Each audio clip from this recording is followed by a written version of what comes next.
আসসালামু আলাইকুম ভিউয়ার্স।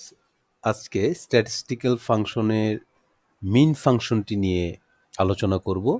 বিগিনারদের জন্য খুবই সহায়ক হবে এই ভিডিওটি।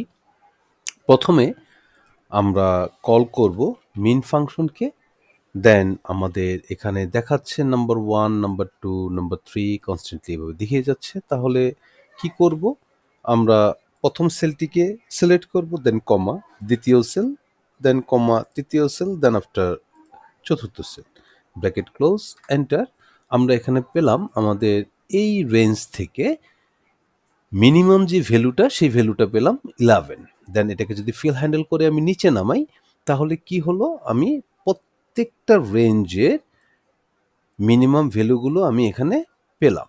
আচ্ছা, এবার এটা যদি ভার্টিক্যালি করি, আমি ইকুয়াল টু কল করে মিনকে কল করব, দেন এই সেল কমা এই সেল কমা এই সেল কনস্ট্যান্টলি এভাবে প্রত্যেকটি সেল কমা দিয়ে আমি সিলেক্ট করে নিব, দেন ব্র্যাকেট ক্লোজ, এন্টার।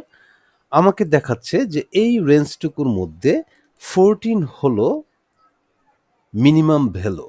তাহলে আমরা দেখব এখানে আছে 24, 17, 19, 17, 14 একটা পেলাম, 17, 20, 18 অ্যান্ড 14 আরেকটা পেলাম। দ্যাট মিনস আমি এই রেঞ্জের মধ্যে পেলাম দুটো 14। 14ই হলো সবচেয়ে নিচের ভ্যালু, এই ভ্যালুটাই আমাদের এখানে শো করলো। আচ্ছা, এটাকে যদি আমি ফিল হ্যান্ডেল করে সামনে নেই তাহলে দেখব আমি প্রত্যেকটা রেঞ্জের যে মিনিমাম ভ্যালুটা আছে সেই ভ্যালুটা আমি এখানে পাচ্ছি। ওকে, এখন আরেকটা পদ্ধতিতে দেখব, সেটা হলো আমি মিনকে কল করে আমি এই রেঞ্জটাকে সিলেক্ট করে দিব, দেন ব্র্যাকেট ক্লোজ, এন্টার। আমার এখানে 11, এখানে 11 মানে সঠিক।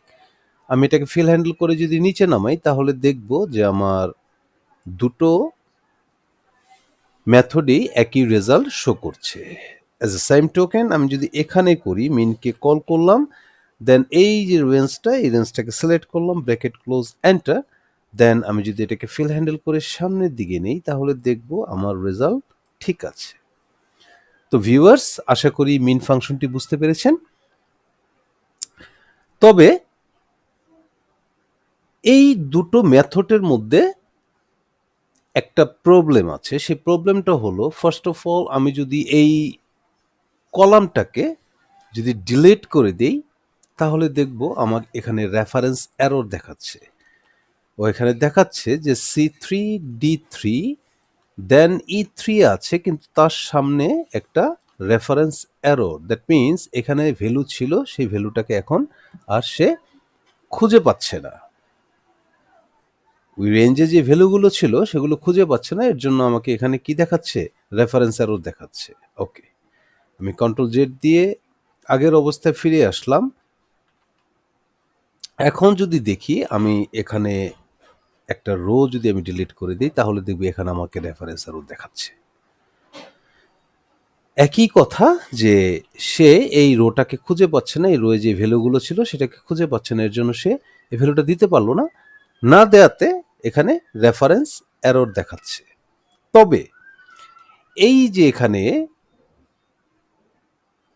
যেই রেঞ্জ নিয়ে আমরা মিন ফাংশনটা করেছিলাম আর এখানে রেঞ্জ ব্যবহার করে যে মিন ফাংশনটি করেছিলাম, এই দুটোর ক্ষেত্রে কিন্তু দেখা গেছে যে আমার এই ভ্যালুগুলো আর এই ভ্যালুগুলো ঠিক আছে।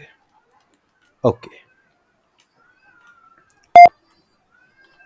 আমি কন্ট্রোল জেড দিয়ে আগের অবস্থায় ফিরে আসলাম। তো ভিউয়ার্স, তো একটা জিনিস আমরা বুঝলাম, সেটা হলো কমা ইউজ করে যদি আমরা মিন ফাংশন করি তাহলে সে কোনো একটা কলাম বা রো যদি ডিলেট হয়ে যায় বা বাদ দেওয়ার প্রয়োজন পড়ে তাহলে দেখা যাবে আমাদের ফাংশনটি আবার করতে হচ্ছে। তো অনেকগুলো ডেটা যেখানে থাকবে সেখান থেকে এই জিনিসটা করলে এটা খুবই একটা বিড়ম্বনার পড়তে হবে। আর যদি আমরা রেঞ্জ আকারে করি তাহলে আমাদের কোনো রো বা কলাম যদি বাদ দিতে হয় এতে করে কোনো ধরনের প্রবলেম হবে না। তো ভিউয়ার্স, আজকে এতটুকুই। আশা করি আপনারা এটা বুঝতে পেরেছেন মিন ফাংশনটি কিভাবে ব্যবহার করবেন। তো ভালো থাকুন, সুস্থ থাকুন।